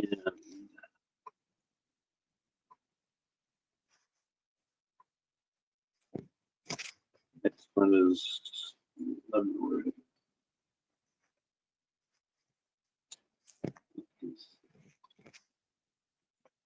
Okay, the next one is a continuation of a notice of intent for GCC 2207, DEP number 165-0356, filed by Patricia Leavenworth, PE, for Massachusetts Department of Transportation for the proposed Route 202 project at the intersections at 5 Corners and at School Street Roundabout, located in the town of Granby. So, Ed, I think you said there was somebody in the room there representing this project? Yes, we have, I believe, 2 representatives. Paul, Kelly, and Ethan Minot. Minot. I don't know if you want to come up and ask or present anything. Well, Rob's been dealing with this quite a bit, and unfortunately, he was not able to make it tonight. But Okay. from what I understand, you guys had a successful site visit a couple weeks ago, and talking to him, it sounds like any concerns you guys have been addressed, and really just hoping to close this out tonight. Yeah, I wasn't at the site. Go ahead. I wasn't at the site visit, but if you guys want to go over the site visit and elaborate. I was at the site visit. We started at, trying to get to it. It's always challenging opening the right drawing. Okay, here we go. Yeah, I think you guys started at Cumberland Farms, you said? Yeah, we did, and this is the Cumberland Farms intersection at 5 Corners.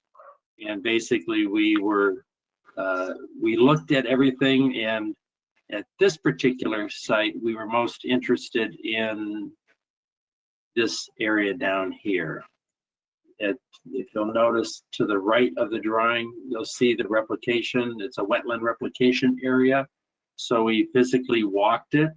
And this is an area that's upland. Just to the left, which is south, is an existing wetlands, which will be extended into this new replicated area, which is encompassing lands that are being taken. When you, again, looking to the left side of this drawing at the bottom, this is the realigned entrance to Cumberland Farms. So by moving the driveway that's currently at the Cumberland Farms entrance, they're actually going to have to move the drive north, which is going to go into wetlands area.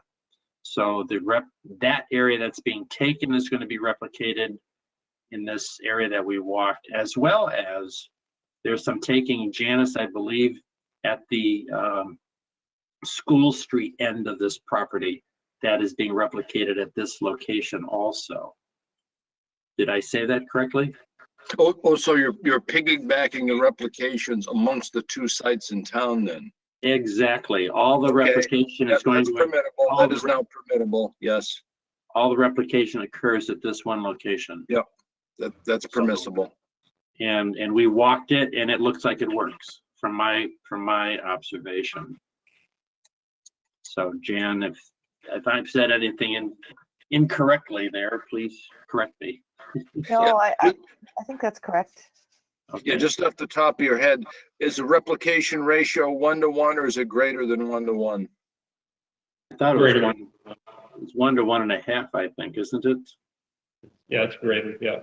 There's a little bit of It's a little bit Kentucky over. goodness there. Okay, Yeah. that's good. Yeah. That's good. Great. Thank you. So, is there anything we wanted to add to this sheet, Janice? For this site, For this, we're talking about our site visit here. yeah. Well, then just up the other end, we looked at the site for the floodplain compensation area near Forge Pond. Oh, well, I was talking about 5 Corners. Yeah. I can No, go. I think that was okay. Yeah, okay.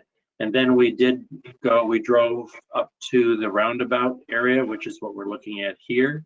This is the approach to the roundabout. Then this is the actual physical roundabout that we spent some time walking around this. Bill, I think you were at this particular location too. And because we walked up to the bridge, which is over it's where Turkey Hill Brook turns into Forge Pond. as you go under the bridge to the, this is, north is up on this drawing, so east is to the right, and that's where the bridge is that goes over Forge Pond. Yeah, I had a comment. Dave, scroll your screen upward, please, a little bit. Other direction, please. Oh. Yeah, I'm sorry. Okay. And I just wanted to opine on this drainage swale near Mr. Brunel's house. There is a fairly well-defined swale going north to south along the side of the road, and it crosses his driveway with a I think there's an N12 pipe, a 12-inch pipe of some nature. The problem is it terminates. It goes maybe 5 feet to the south of his driveway, and it just kind of dead ends. It doesn't go anywhere. You know, So I'm It's just even- wondering what it's the even value below. of that ditch is. well, it's even below the level of the ditch, I think, isn't it? When we Yeah, were it there? is. It's the ditch to nowhere, You know, frankly. So, and again, I don't believe this project's going to impact the performance of that ditch because again, the ditch is nothing more than a little retention basin from what I can see. It holds Yeah. some water, you'll get Yeah. some infiltration and that's it. So it's essentially retention. It's kind of a retention swale. That's what I would call it. you know, Right, But and, it's very shallow also. Yeah, it's shallow, but it's well defined. Yeah. Otherwise, the we did, amount of water, excuse the me? amount of water entering it should be decreasing with this project because we're curving up Route 202 around, entering a little bit down towards School Street in front of its property. So there will be less water, should be less water getting into that swale or that whatever you want to call Yeah, it. that's what we retention. understood when we walked with Robert the other day. We kind of determined that in the field. Okay, thank you. And then we walked to the east over to that main discharge structure, discharging in the vicinity of the pond to the north of 202. And I think we noted, Dave and Janice, that they did pull it back as stated by DOT. And there's going to be an improvement to that structure. I think the structure is currently submerged, so that will be a plus. So again, I see a lot of benefits to this project. In addition to the traffic control, I think some of the drainage improvements are going to be very, very important to this area. So again, I applaud the project. Yep. Well, it's going to be a safety feature for sure, Oh yes. as well as improving the drainage, I think. Yep. And then the last area we went to, if you remember, Bill, I don't know if you came with us, but Janice and I and Bob walked up to this restoration area. It's like Mhm. floodplain. It's adjacent to Station. Forge Pond. And this, at the bottom of the drawing here is where the current entrance is. If you were to launch a boat onto the pond, this is how you would. Okay, I know exactly where that is. That's an old hiking area. I used to hike that trail quite Yep. frequently, so I know that Well, area. Okay. yeah. And then there's a muddy parking area to one side. That's and right. That's what That's they're right. going to go to the other side. And that's how they approach this retention or restoration area. And so we walked it a little bit. It's currently treed over, it's vegetated. And we all had observations that this is the edge of the Forge Pond that has the dam on it. Mhm. The dam effectively controls the height of the water level because any water that the pond would collect during a flood, during a storm surge, or anything like that would be pushed over the top of the dam. And he noted that the culvert that School Street, because School Street goes over the overflow, in other words, any water going over the dam will go through a culvert that runs underneath School Street, is evidently a very large culvert. And it would never hold back any flood water. So Yeah, the likelihood of this area ever retaining water is probably slim to none. Right, right. Yeah, there's a sluice. Did you see the sluice way, Dave? There's a sluice way with a big gate valve, which they used to work the gate valve from time to time, but I don't think it's been worked in a number of years, so it's probably frozen in place. But there's You're a fairly talking about sophisticated hydraulic. on There's the a bunch dam? of interesting hydraulic structures associated with that dam. Okay, no, we could see the dam, but we didn't walk over by it. Yeah, So, and I think they used those structures in conjunction with the tissue paper factory that was on that site over 100 years ago. oh, good Lord. Yeah, there's a tissue paper factory there at one time. So, Oh, so this is Ed. You guys here at Mass DOT are asking us to close the junction. You're not asking for a decision as far as, order of conditions. you just want to close the public hearing? If we have the information that we've requested, then Well, here's the thing, folks. If we close, we can ask or gather no new information. So are we Correct. convinced we have all the information we need? Janice, Dave, Ed, Kevin? if you guys are satisfied, I don't see why not, but This is Dave. I feel we've gathered all the information that I could understand we would be looking for, because we've had multiple conversations about this. And I think Bob and Ethan here they've answered all of our questions. The only outstanding question that I have is any concerns Mr. Brunel has, and he's not at this meeting tonight. And Bob told us, Janice, help me out here. Yeah. Bob said that he was confident that they had answered all of Mr. Brunel's questions. Yeah. So Mr. Good, Brunel's not here to raise any further questions. And as Ethan's pointing out, the new roundabout is going to curtail flooding that's occurring now, even that it won't occur in the future. Okay. Look, again, my battery's starting to run real low in my computer. Kevin, any comments on your end? No, I agree. I think we've got all of our questions answered. Okay. And Janice, any final thoughts before we entertain the close? Nope, I think we've looked at it all. Yep, fine. Okay, so what I suggest we do then, we'll close tonight. We'll think about specials for the next month, and we can vote to approve in December. Is that okay with Robert and the gang?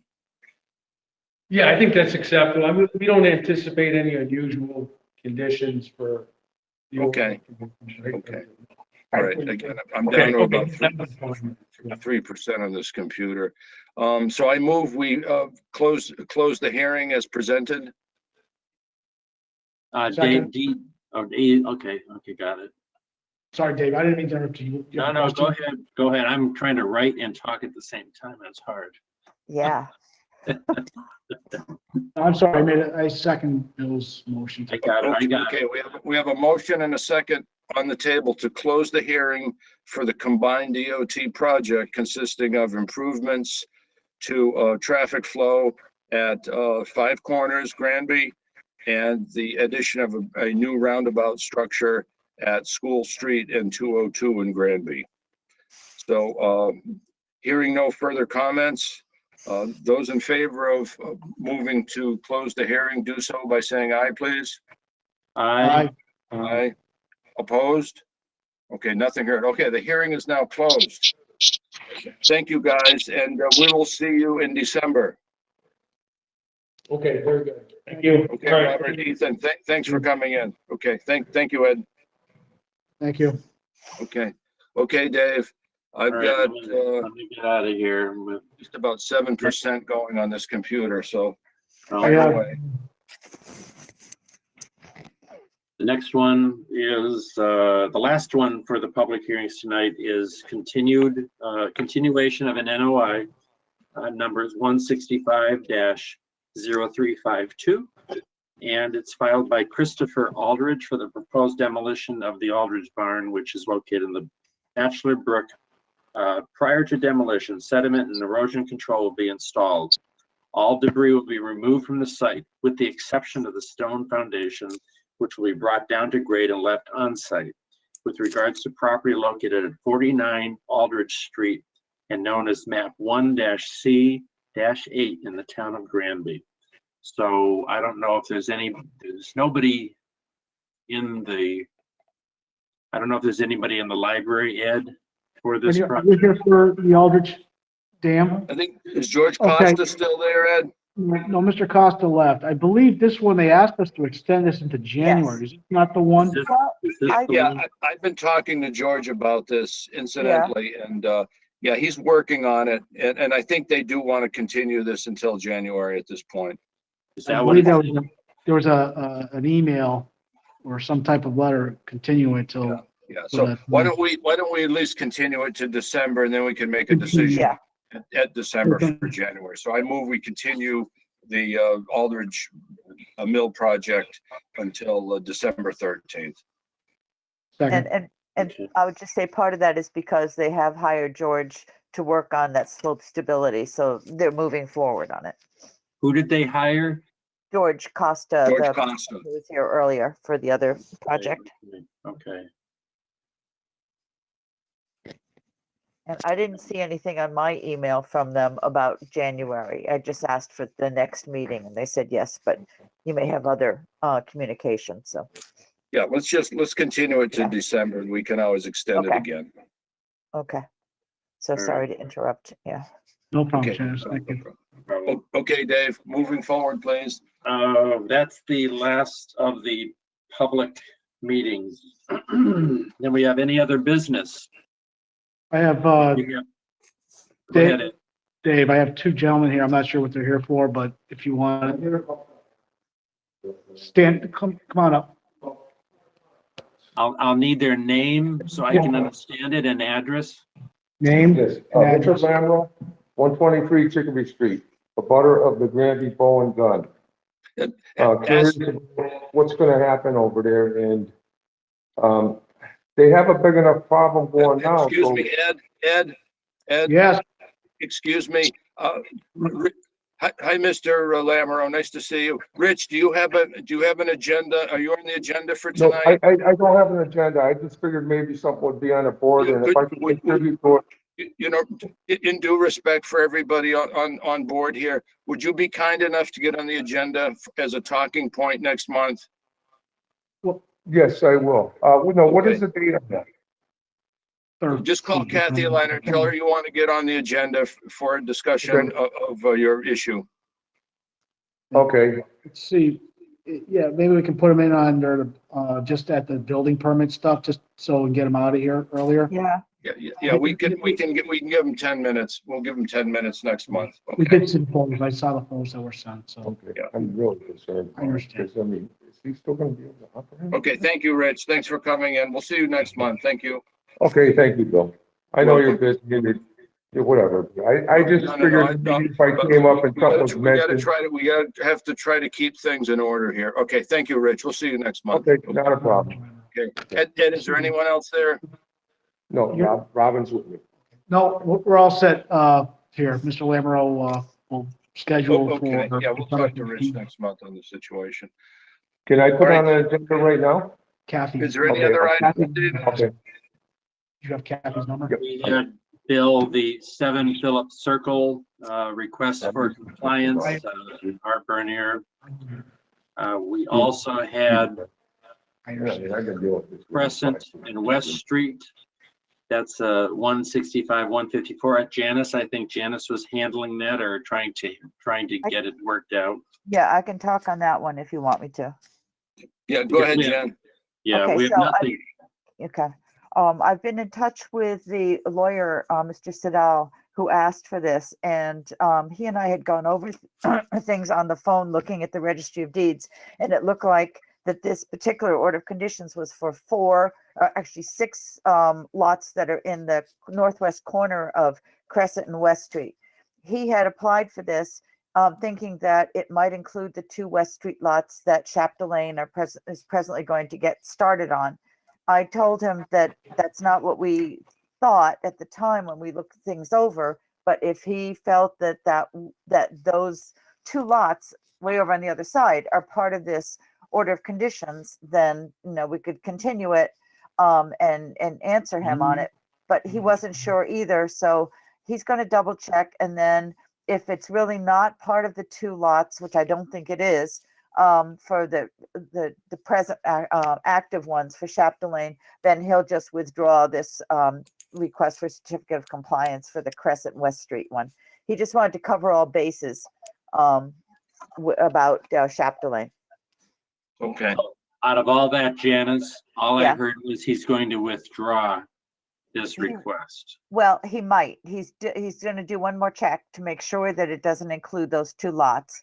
And if it doesn't, then he will I withdraw. I can't write all that down. So all we're gonna say is he's going to withdraw No. this. Well, No, he's not for sure yet, not until he's checked into it a then little more. we don't do anything. Okay. Just leave it Still, alone. yep, still There's in nothing limbo. you can report. Is there anything on the next one down, Lot 2 and Bachelor Street? That one, I don't have a real contact.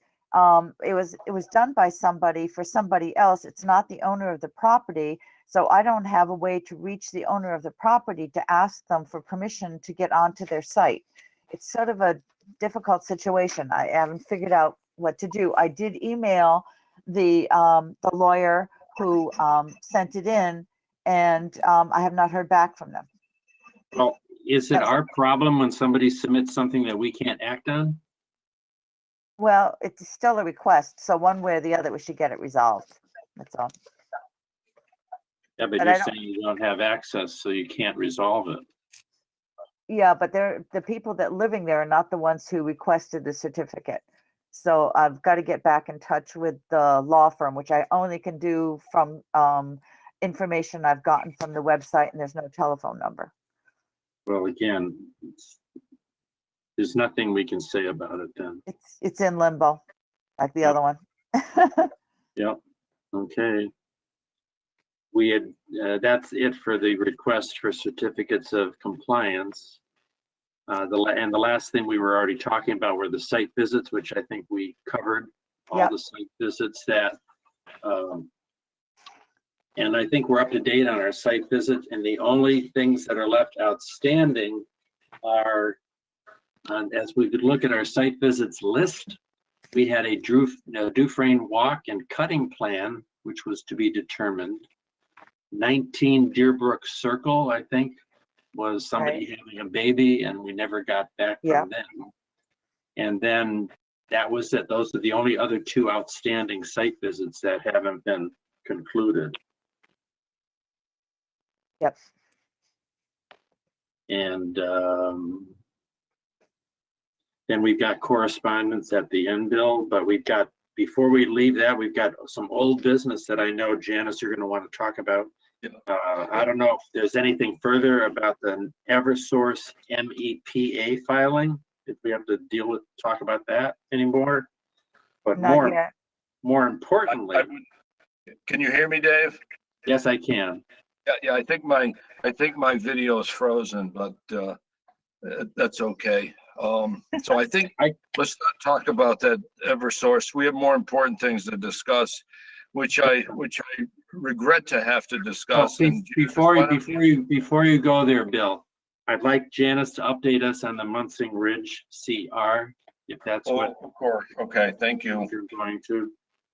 Okay, so I did go out one more time and wandered around parts of the area that we had not visited before. We'd mostly done just the perimeter for the pins, and I went back and confirmed some of the pins and just familiarized myself with the area. I did find, that there are a few pull-off places where people could park, so I put that into the draft. I'm pretty much probably like an hour or so away from having a final draft ready. I just have to do a couple things based on what I saw today. And it's in a Word program right now, and I'm leaving a chapter for Bill for the photo documentation and GPS information. But I told Dave that maybe it'll be tomorrow at this point, that I'll put together my draft and send it to him, and I'll send it to Bill to read over, to see if there's things that, you want added or subtracted. And then it'll just be up to getting Bill's photo information, and then I'll be happy to sort of finish packaging it together so it's a cohesive unit. Okay, and Jen, I did see that submittal from the one in Amherst that you had sent as an example, and Yeah. that was short and sweet and to the point, and ours is gonna be very similar to Yeah. that, so that's a good model to use. Thank Okay. you. Beautiful. And before I leave, I'd like to give a report. We were requested, the Conservation Commission was requested to have a presence at the Select Board meeting on November 7th. And I attended representing the board and spoke to the Select Board, basically wondering what the status was on the creation of this conservation restriction document, the baseline report. And I told the board basically what we've always stated, that we had got the call to do this in May of this year. We've had a number of site visits starting after that. And once we had all the data collection completed, we would have 30 days to finalize the report. And they wanted to know the status of the data collection. And I said, well, we've had a couple already during the summer months, but because one, Kevin, you attended with us, if you remember. Yes. But we wanted to also look at the site after the leaves were gone, because that always, you can see more about the property. It's highly vegetated, heavy vegetated, couldn't see very far. Right. So Yep. Janice has been out there a couple of times since then, since Monday. But my report back to the Conservation Commission is we have a very frustrated select board. They couldn't understand why it's taken us so long to get the data collected, number one, and then getting the documentation actually put into a report, because I had to tell them that we were planning on wrapping this up by the end of the year. And Mr. Sexton, the head of the select board, was pretty frustrated with that proposal. And he asked that we have a draft of the report completed by their next meeting in December, which is technically a couple weeks before the end of the year, I guess. You're thinking Okay. the holiday is there. That's going to really chop up the end of the year anyway. But I didn't offer any explanation of, well, we got the call in May. We did the analysis of documenting the site. We are now in the process of crafting the document.